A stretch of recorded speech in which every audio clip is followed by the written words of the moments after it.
Hello students. देखिए जी, हम last topic से कोलाइडल सॉल्यूशन पढ़ रहे हैं। लास्ट क्लास से कोलाइडल सॉल्यूशन कुछ हद तक ट्रू सॉल्यूशन की तरह ही है दिखने में, लेकिन है वो हेट्रोजीनस मिक्सचर। तो हमने उसके टाइप्स भी की, क्लासिफिकेशन की। एक हमने कहा था there are two components of colloidal solution, one is dispersed phase and second is dispersion medium. Solute की जगह अब हम वर्ड यूज कर रहे थे डिस्पर्स्ड फेज, और सॉल्वेंट की जगह हम वर्ड यूज कर रहे थे डिस्पर्शन मीडियम। और उसी बेसिस पे हमने क्लासिफिकेशन भी की कोलाइडल सॉल्यूशन की कि डिस्पर्स्ड फेज कैसा है, डिस्पर्शन मीडियम कैसा है। आज हमारे सामने एक और क्लासिफिकेशन है कोलाइडल सॉल्यूशन की ही। ठीक है, यहाँ पे कोलाइडल सॉल्यूशन क्लासिफाई किए गए हैं सल्यूट सॉल्वेंट की इंटरेक्शन कैसी है। एक्चुअली सल्यूट पार्टिकल्स जो डिस्पर्स्ड फेज के पार्टिकल्स हैं वो डिस्पर्शन मीडियम के साथ अट्रैक्शन शो करते हैं या रिपल्शन, मतलब अच्छे से अट्रैक्ट होते हैं या नहीं होते हैं। इस बेसिस पे क्लासिफिकेशन है। टू टाइप्स हैं। मैंने सेंटर में लाइन ड्रा कर दी है, एक साइड लिख दी है एक टाइप, दूसरी साइड दूसरी टाइप, जिससे कि ये दो टाइप्स क्लासिफिकेशन भी हो जाएगी और साथ साथ में इनका डिफरेंस भी हो जाएगा। तो देखिए क्या क्लासिफिकेशन है। एक है lyophilic colloidal solution, sol means colloidal solution, last class में बताया था मैंने आपको, लायोफिलिक कोलाइडल सॉल्यूशन। और दूसरा है लायोफोबिक कोलाइडल सॉल्यूशन, जिसमें लायोफिलिक कोलाइडल पार्टिकल्स होंगे, उसमें लायोफोबिक कोलाइडल पार्टिकल्स होंगे। लायो का मतलब है सॉल्वेंट और फाइल का मीनिंग होता है लविंग।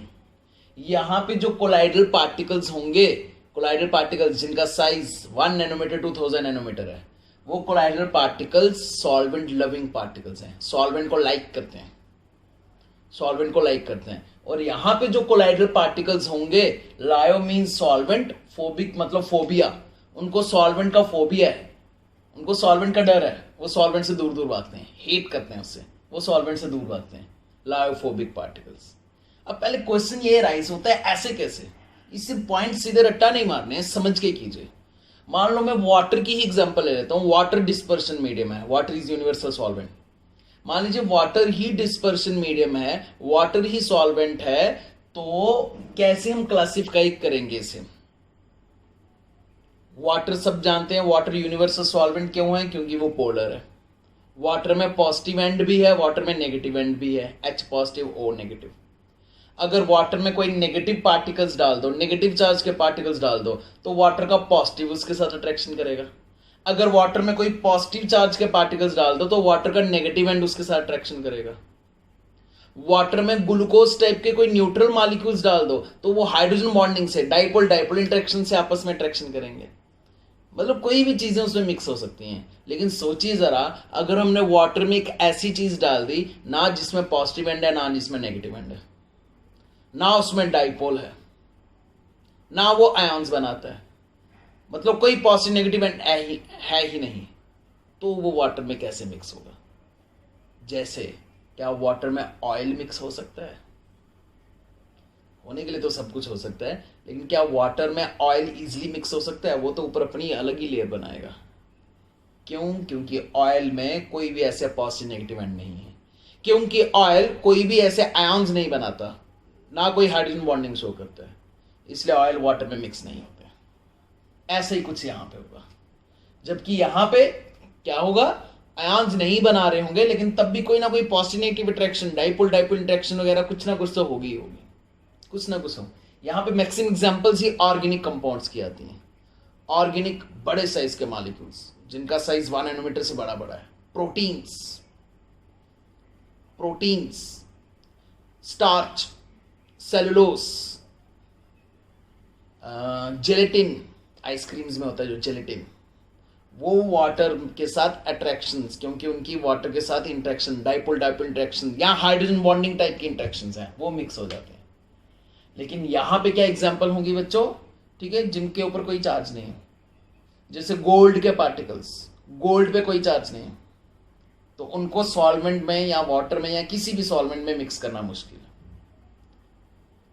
ठीक है, सल्फर के पार्टिकल्स, अभी एग्जांपल्स भी क्लियर होंगे, अभी प्रिपरेशन करेंगे जब हम, तब क्लियर होगा। सल्फर पे भी कोई चार्ज नहीं होता। अगर आप सल्फर को वाटर में डाल दो ना, वाटर सल्फर को वेट नहीं कर सकता, वाटर सल्फर को गीला नहीं कर सकता, क्योंकि उसके साथ कोई अट्रैक्शन ही नहीं है, मिक्स ही नहीं होंगे। तो इस बेसिस पे क्लासिफिकेशन है, lyophilic colloidal sol, lyophobic colloidal sol. Solvent loving particles होंगे यहाँ पे, यहाँ सॉल्वेंट हीटिंग, ठीक है। Colloidal particles are solvent loving particles, colloidal particles are solvent hating. Mix करना बड़ा मुश्किल है। This sol can be easily prepared by direct mixing. ये सॉल्ट हम डायरेक्ट मिक्सिंग से, क्यों? क्योंकि सॉल्वेंट लविंग पार्टिकल्स हैं। सॉल्वेंट लविंग पार्टिकल्स लिए, सॉल्वेंट लिया, मिक्स किया, विग्रस शेकिंग की, बन गया जी। यहां पे colloidal particles solvent heating particles हैं, सॉल्वेंट में अच्छे से मिक्स ही नहीं होते, उनके साथ अट्रैक्शन ही नहीं है। तो इनकी प्रिपरेशन के लिए हमें कोई इनडायरेक्ट मेथड अपनाना पड़ेगा। हमारा नेक्स्ट टॉपिक यही है बच्चों, प्रिपरेशन ऑफ कोलाइडल सॉल्यूशन। तो किसकी प्रिपरेशन पढ़ेंगे? लायोफोबिक की। इसकी प्रिपरेशन तो कुछ खास है ही नहीं, डायरेक्ट मिक्सिंग से बन जाएंगे। और मिक्सिंग के बाद उसमें स्टेबल भी रहेंगे, दे आर स्टेबल। मिक्सिंग के बाद उसी में रहेंगे मिक्स, क्योंकि सॉल्यूट सॉल्वेंट इंटरेक्शन है। इसको अगर हमने इनडायरेक्ट मेथड से बना भी लिया, डायरेक्ट मिक्सिंग से तो बनेगा नहीं। इनडायरेक्ट कुछ ना कुछ ऐसा किया कि सॉल्यूट सॉल्वेंट में मिक्स हो भी गए, लेकिन वहां पे भी अनस्टेबल होंगे। जैसे देखो ना, सोप एंड डिटर्जेंट, सर्फ वगैरह देखिए, पानी में डालो, मिक्स करो, वो झाग ऊपर बन जाती है, वो प्रेसिपिटेट्स ऊपर निकलने लगते हैं। क्यों? क्योंकि वो सॉल्वेंट हीटिंग है, उनकी सॉल्वेंट के साथ कोई अट्रैक्शन नहीं है, इसलिए वो अलग होना स्टार्ट हो जाते हैं। दूध से मलाई, फैट्स अलग होना स्टार्ट हो गए, क्योंकि अच्छी अट्रैक्शन नहीं थी, तो वो अलग होना स्टार्ट हो गए।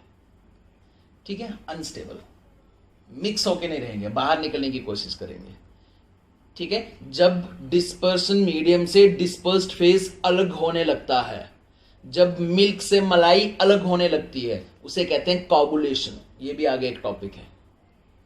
मिल्क से मलाई अलग करना, फैट्स अलग करना, डिस्पर्शन मीडियम से डिस्पर्स्ड फेज अलग करना, दैट इज कोगुलेशन। कहां पे आसान होगा? यहां आसान होगा, क्योंकि यहां पे जो कोलाइडल पार्टिकल्स हैं वो सॉल्वेंट हीटिंग पार्टिकल्स हैं, तो उनको सेपरेट करना आसान। Coagulation can easily take place. यहां पे कोलाइडल पार्टिकल्स जो हैं वो सॉल्वेंट लविंग पार्टिकल्स हैं, तो वो अलग करना मुश्किल।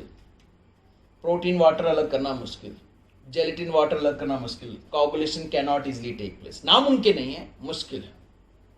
ठीक है, और एक लास्ट एक और पॉइंट है, ये भी आप नोट कर लेना, viscosity is much higher than dispersion medium. Colloidal particles की जो विस्कोसिटी होती है, विस्कोसिटी टेंडेंसी टू फ्लो करने की टेंडेंसी, विस्कोसिटी वो ज्यादा होती है, इंट्रैक्शन ज्यादा है ना इसकी, तो मीडियम से ज्यादा होती है। यहाँ पे विस्कोसिटी जो है कोलाइडल पार्टिकल्स की ऑलमोस्ट मीडियम जितनी होती है, जितना डिस्पर्शन मीडियम जैसा है वैसी विस्कोसिटी होती है। तो मेन तो यही पॉइंट है बच्चों, मेन ये पॉइंट है। और मेन ये है कि हमने देखना है कि कैसे प्रिपेयर करें इनको। इसकी प्रिपरेशन की कोई प्रॉब्लम नहीं है, प्रॉब्लम आएगी लायोफोबिक कोलाइडल सॉल्यूशंस की प्रिपरेशन की। ठीक है जी, अभी एक क्लासिफिकेशन और है। एक क्लासिफिकेशन हमने पढ़ी, सॉल्यूट कैसा, सॉल्वेंट कैसा, सॉलिड लिक्विड, सॉलिड सॉलिड, वो वाली। एक क्लासिफिकेशन पढ़ी, इंटरेक्शंस कैसी हैं। ठीक है, कौन ज्यादा स्टेबल, कौन अनस्टेबल। अभी थर्ड क्लासिफिकेशन और है, आगे देखते हैं जरा। देखिए तो बच्चों, next third classification.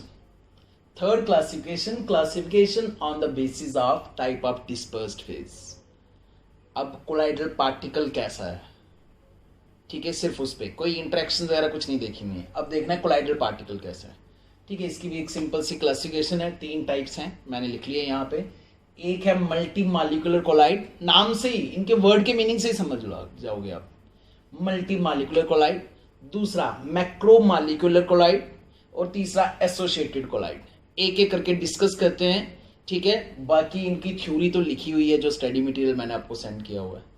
Multi molecular colloid, multi means many, बहुत सारे मॉलिक्यूल्स आपस में मिलके कोलाइडल पार्टिकल बना रहे हैं। यहां पे क्या होगा बच्चों, एक सिंगल एटम या सिंगल मॉलिक्यूल कोलाइडल साइज के बराबर नहीं होगा। मान लो ये सिंगल सल्फर है ना बच्चों, अकेला सल्फर कोलाइडल साइज के बराबर नहीं होगा। बहुत सारे सल्फर के एटम्स आपस में मिलके, बहुत सारे सल्फर के एटम्स या मॉलिक्यूल्स आपस में मिलके कोलाइडल साइज के बराबर बन जाएंगे, 1 nanometre to 1000 nanometre. Single colloidal, single atom, ion या मॉलिक्यूल कोलाइडल साइज के बराबर नहीं है। ठीक है, सिंगल गोल्ड का एटम कोलाइडल साइज के बराबर नहीं है। बहुत सारे एटम्स आपस में एग्रीगेट, आपस में कंबाइन होके, इकट्ठे होके फिर कोलाइडल साइज के बराबर बन रहे होंगे।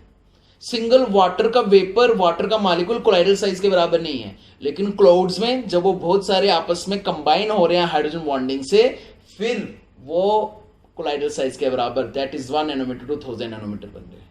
छोटे छोटे पार्टिकल्स आपस में कंबाइन करना, वाटर इन क्लाउड्स।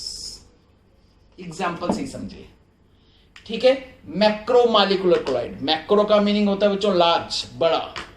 यहां पे क्या होगा बच्चों, एक सिंगल मॉलिक्यूल ही इतने बड़े साइज का होगा कि वो कोलाइडल साइज के बराबर हो गया, 1 nanometre to 1000 nanometre. Single molecule, single large molecule, single large molecule.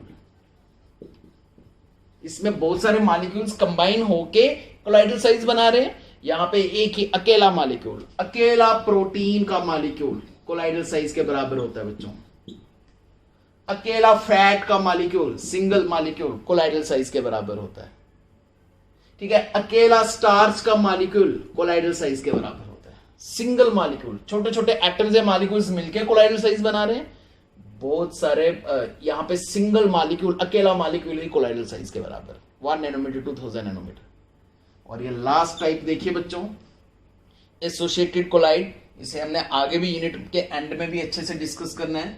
यहां पे एग्जाम्पल से समझ जाओ, अगर किसी ने 9th 10th में पढ़ा होगा, 9th 10th क्या 11th में भी पढ़ा होगा, मिसल ड्यूरिंग वॉशिंग ऑफ क्लॉथ्स जो मिसल बनता है ना, वो एसोसिएटेड कोलाइड है।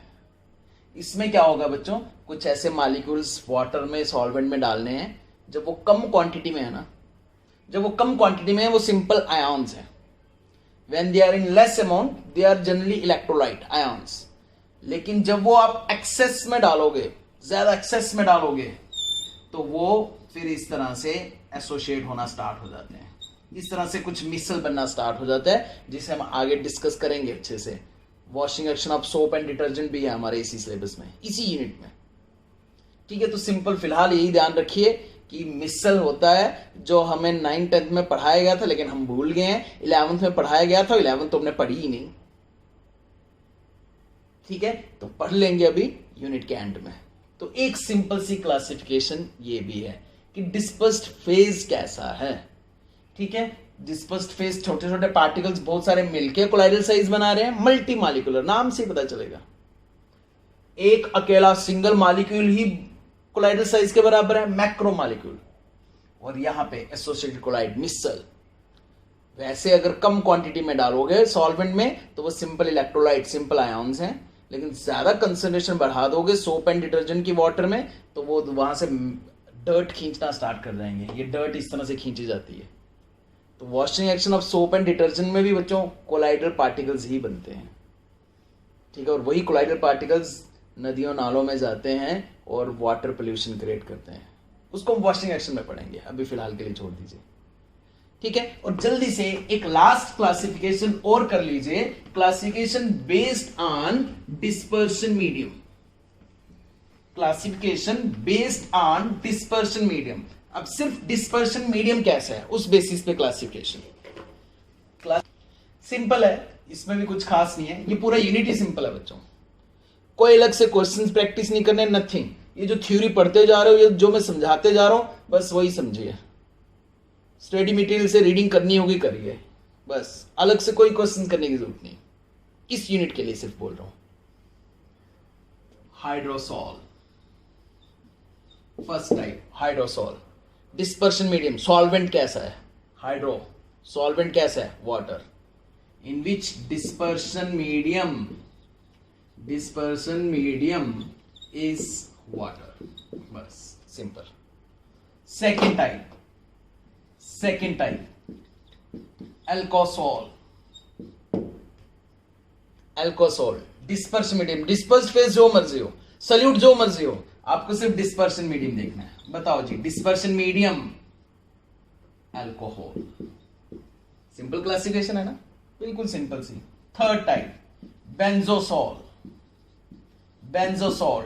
डिस्पर्शन मीडियम, सिर्फ डिस्पर्शन मीडियम देखना है, बार बार बोल रहा हूं। डिस्पर्स्ड फेज कोलाइडल पार्टिकल्स कोई भी हो, मल्टी मॉलिक्यूलर हो या मैक्रोमॉलिक्यूलर। Dispersion medium benzene. ऐसे कोई और भी होगा तो यहीं से नाम से ही पहचान लोगे आप कि कोलाइडल सोल्यूशन कौन सी क्लासिफिकेशन में किस टाइप में आना है। तो ये सब था बच्चों कोलाइडल सॉल्यूशंस की क्लासिफिकेशन। इन क्लासिफिकेशन से आपको बहुत सारी एग्जांपल्स पता चली। अब हम पढ़ते हैं preparation of colloidal solutions. Colloidal solution prepare कैसे करने हैं, लेकिन ध्यान रहे कौन से कोलाइडल सॉल्यूशन की प्रिपरेशन, लायोफोबिक कोलाइडल सॉल्यूशन की, क्योंकि लायोफिलिक तो डायरेक्ट मिक्सिंग से बन जाएंगे। हम पढ़ते हैं लायोफोबिक कोलाइडल सॉल्यूशन की प्रिपरेशन बाय इनडायरेक्ट मेथड्स। कोई और ही मेथड अपनाने पड़ेंगे, देखते हैं कैसे। चलो बच्चों, तो जल्दी से स्टार्ट करते हैं प्रिपरेशन ऑफ कोलाइडल सॉल्यूशंस। अब हमें कोलाइडल सॉल्यूशन प्रिपेयर कैसे करने हैं, अपने घर की केमिस्ट्री लैब में या स्कूल की केमिस्ट्री लैब में वो पढ़ते हैं। ठीक है, लायोफिलिक कोलाइडल सॉल्यूशन बनाना इजी है, डायरेक्ट मिक्सिंग से बना सकते हो। ठीक है, हमारा प्रैक्टिकल भी है एक, preparation of starch colloidal solution, starch का कोलाइडल सॉल्यूशन बनाना है। ठीक है, और एग एल्बुमिन, एग में वो जो व्हाइट पोर्शन होता है ना, व्हाइट, एक तो येलो पोर्शन योक हो गया, वो नहीं, सिर्फ व्हाइट पोर्शन। इस तरह से एग को ब्रेक करना है, छोटा सा सुराख करना है, सिर्फ उसका व्हाइट पोर्शन लेना है, white portion, that is albumin. वो प्रोटीन पोर्शन होता है, एल्बुमिन प्रोटीन होता है।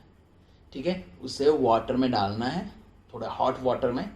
लायोफिलिक बनाना भी इतना आसान नहीं है बच्चों जितना सोल्यूशन बनाना आसान है। शुगर प्लस वाटर मिक्स हो जाते हैं आराम से, लेकिन लायोफिलिक डायरेक्ट मिक्सिंग से बनते जरूर हैं, लेकिन इतना आसान नहीं है। आपका प्रैक्टिकल है स्टार्च, आटे का कोलाइडल सोल्यूशन बनाना है। आटा लेना है, स्टार्च लेना है और उसको वाटर में मिक्स करना है। वाटर में मिक्स करोगे तो वो गूंदा हुआ आटा टाइप बन जाएगा जिससे चपाती बनाते हैं।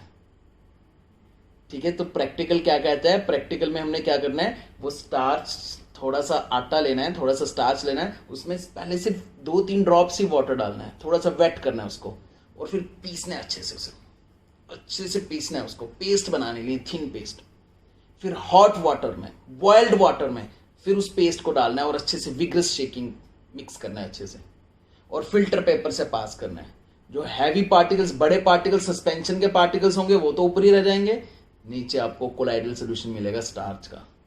फिर उसको पहचानने का एक तरीका भी है, स्कैटरिंग ऑफ लाइट करेंगे। एग एल्बुमिन का कोलाइडल सोल्यूशन, छोटा सा सुराख करना है उसे एग को, और वहां से व्हाइट पोर्शन एग एल्बुमिन ले लेना है और उसको वाटर में विग्रस, हॉट वाटर में विग्रस शेकिंग करनी है। तो लायोफिलिक बनाना भी इतना आसान नहीं है, विग्रस शेकिंग करनी पड़ती है, हॉट वाटर लेना पड़ता है। और लायोफोबिक जो सॉल्वेंट हीटिंग पार्टिकल्स हैं उनके लिए तो बहुत मुश्किल काम है, तो उनके लिए हम इनडायरेक्ट मेथड्स अपनाते हैं। तो यहां पे मैं अलग अलग मेथड्स लिखता हूं। सबसे पहला मेथड है बच्चों केमिकल मेथड।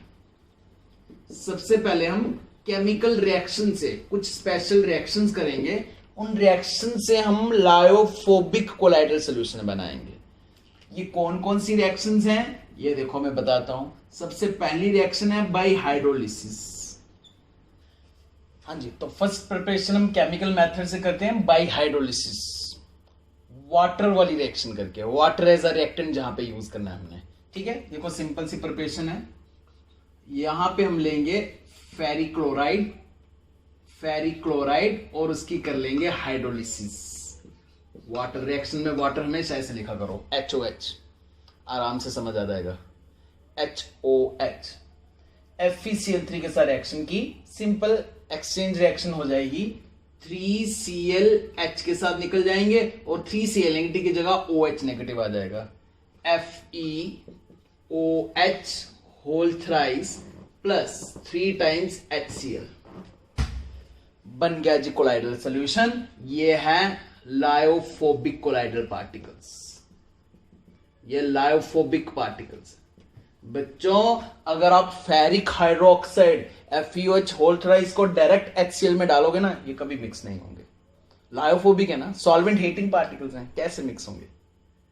ठीक है, लेकिन हमने क्या किया, हमने इनडायरेक्ट मेथड से बना लिया, हमने इनडायरेक्टली से बना लिया, हमने डायरेक्ट वो लिया ही नहीं, हमने FeCl3 लिया, हमने उसकी हाइड्रोलिसिस की और उसकी हाइड्रोलिसिस करके देखिए जी बना दिया कोलाइडल सॉल्यूशन। यहां से आपको एग्जांपल्स भी पता चल रही हैं लायोफोबिक पार्टिकल्स की, केमिकल लायोफोबिक पार्टिकल्स की, और प्रिपरेशन भी हो रही है। Second preparation bye oxidation.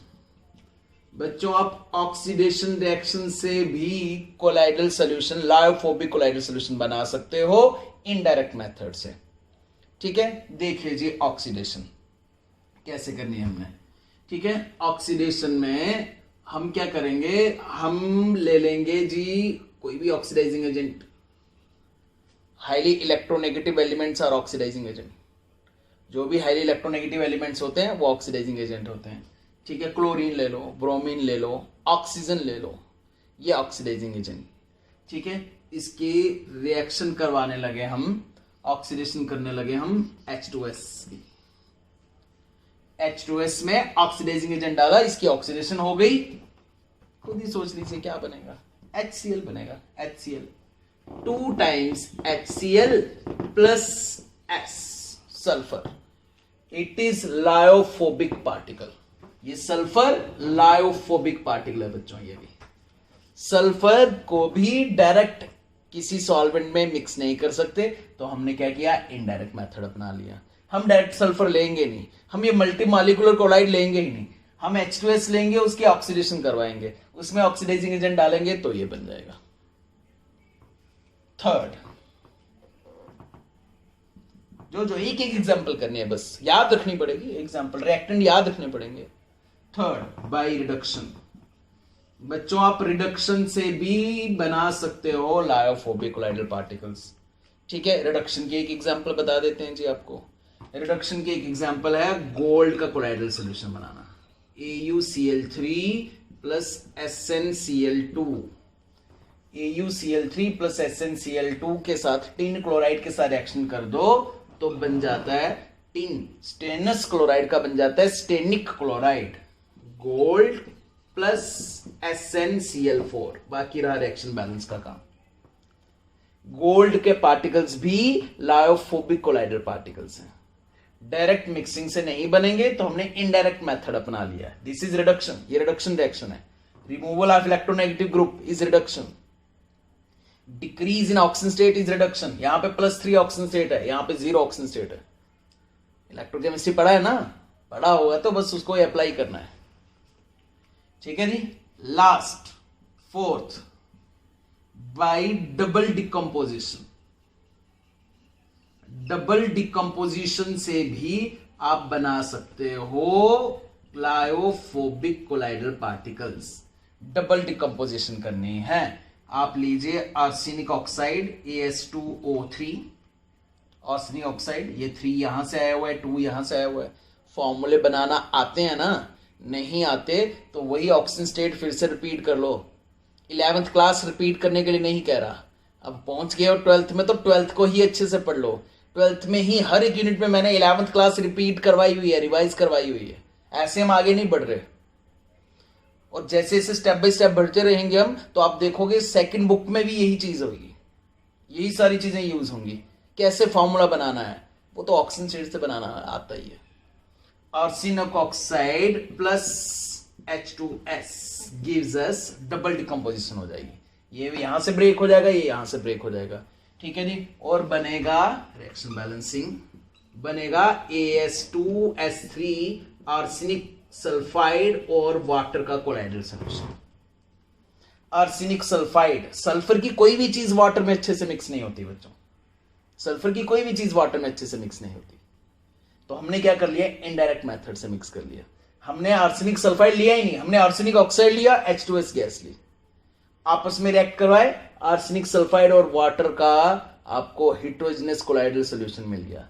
ये लायोफोबिक लायोफोबिक लायोफोबिक लायोफोबिक की एग्जांपल हैं, केमिकल्स वाली एग्जांपल्स हैं। बाकी ऑयल वगैरह तो है ही है, फैट्स तो हैं ही लायोफोबिक, लेकिन यहां पे आपको केमिकल्स वाली, केमिस्ट्री वाली एग्जांपल्स पता चल रही हैं। प्रिपरेशन भी है, साथ में एग्जांपल्स भी पता चल रही हैं।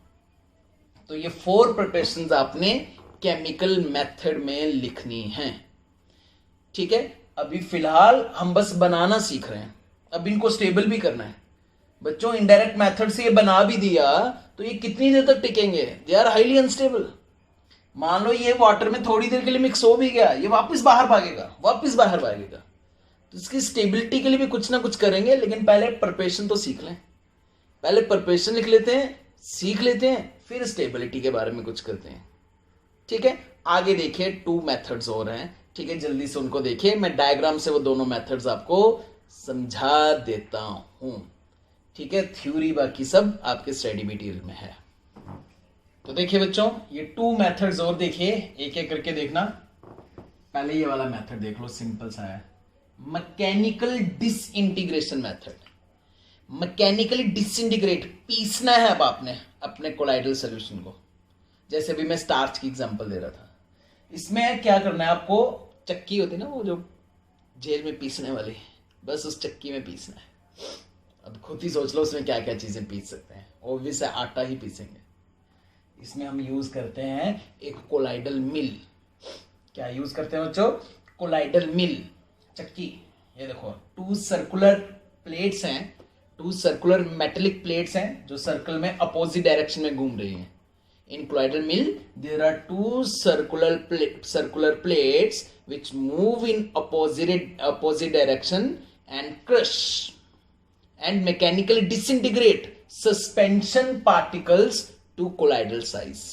Suspension, ये आटा यहां से डाला बच्चों, आटा जिसका साइज थोड़ा बड़ा था, स्टार्च जिसका साइज थोड़ा बड़ा था, सेलोस जिसका साइज थोड़ा बड़ा था, 1000 नैनोमीटर से बड़ा साइज था, यहां से डाला। ये डिस्क, ये मेटेलिक डिस्क, अच्छी डायग्राम आपको मिल जाएगी आपके स्टडी मटेरियल में, ये तो मैं बस समझा रहा हूं।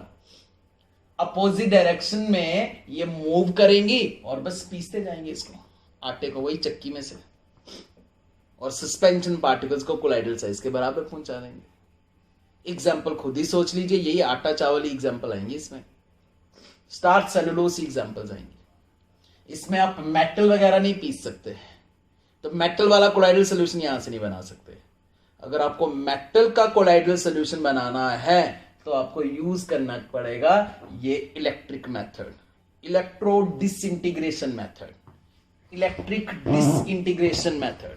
देखिए यहां पे हमें क्या करना है, यहां पे हमें gold, silver, iron, copper, zinc, metal का अगर कोलाइडल सॉल्यूशन बनाना हो तो बच्चों ये वाला मेथड यूज करेंगे। मेटल्स का कोलाइडल सॉल्यूशन बनाने के लिए, आटा चावल का कोलाइडल सॉल्यूशन बनाने के लिए, जिस मेटल का कोलाइडल सॉल्यूशन बनाना है बच्चों, जिस मेटल का कोलाइडल सॉल्यूशन बनाना है उनके इलेक्ट्रोड्स बना दो, उनकी रॉड्स बना दो, उनकी रॉड्स बना दो। मान लो गोल्ड का कोलाइडल सॉल्यूशन बनाना है तो गोल्ड की रॉड ले लो, ये गोल्ड की रॉड ले ली, और ये electric current wires, positive negative electrodes बना दिया, इनको करंट सप्लाई कर दी, और इनके बीच में सस्पेंड, अटका दिया एक इलेक्ट्रिक आर्क, एक इलेक्ट्रिक ऑयल, इलेक्ट्रिक कॉइल यहां पे अटैच कर दी। इलेक्ट्रिक आर्क समझते हो ना, सिंपल भाषा में समझाता हूं इलेक्ट्रिक आर्क क्या होती है। हीटर वगैरह तो देखे ही होंगे आपने, रूम हीटर या कोई भी हीटर, उस हीटर में वो देखो जो कॉइल होती है, करंट आती है, सप्लाई करती है, वो टंगस्टन की कॉइल होती है बनी हुई, या और किसी मेटल की, जिसका मेल्टिंग पॉइंट बहुत हाई होता है। मेल्टिंग पॉइंट उसका बहुत हाई मेल्टिंग पॉइंट होता है।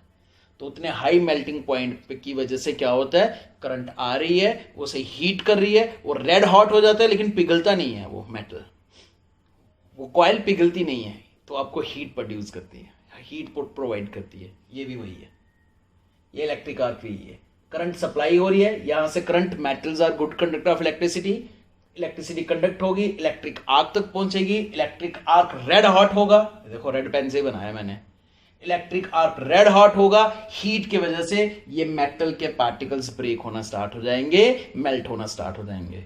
ज्यादा करंट सप्लाई करोगे, ज्यादा हीट प्रोड्यूस होगी, ये मेटल का एक एक एटम अलग होना स्टार्ट हो जाएगा, एक एक एटम इवेपोरेट होना स्टार्ट हो जाएगा। हमें इसको इवेपोरेट होकर भगाना नहीं है, हम यहां पे आइस का बंदोबस्त कर देंगे, इसके आगे पीछे हमने आइस लगा देनी है, आइस। तो कूलिंग की वजह से ये पार्टिकल्स उड़ेंगे नहीं, नीचे डिस्पर्शन मीडियम में गिरते जाएंगे। स्टेबल या अनस्टेबल वो बात की बात हुई। फिलहाल हमने बड़े बड़े पार्टिकल्स को छोटे छोटे पार्टिकल्स में ब्रेक करके इसमें मिक्स कर दिया। स्टेबिलिटी के लिए तो कुछ और करना पड़ेगा, ठीक है जी। तो आप डायरेक्ट मिक्सिंग से कोलाइडल सॉल्यूशन बना सकते हो, आप केमिकल मेथड से कोलाइडल सॉल्यूशन बना सकते हो, आप मैकेनिकली डिसइंटीग्रेट पीस के कोलाइडल सोल्यूशन बना सकते हो, आप करंट की हेल्प लेके भी कोलाइडल सोल्यूशन बना सकते हो। मेटल्स के लिए ये बेस्ट तरीका है, मेटल के लिए बेस्ट तरीका है। स्टडी मटेरियल से ही देख के अच्छी अच्छी डायग्राम बनाइए अपने हैंडराइटिंग में, और यही जो बनाया वही लिखना है, वही थ्योरी लिखना है। मैं यहां पे अब कोई थ्योरी लिख नहीं रहा, स्टडी मटेरियल से वो सारी थ्योरी लिखिए। ठीक है बच्चों, आज के लिए इतना ही। जय हिंद, जय भारत।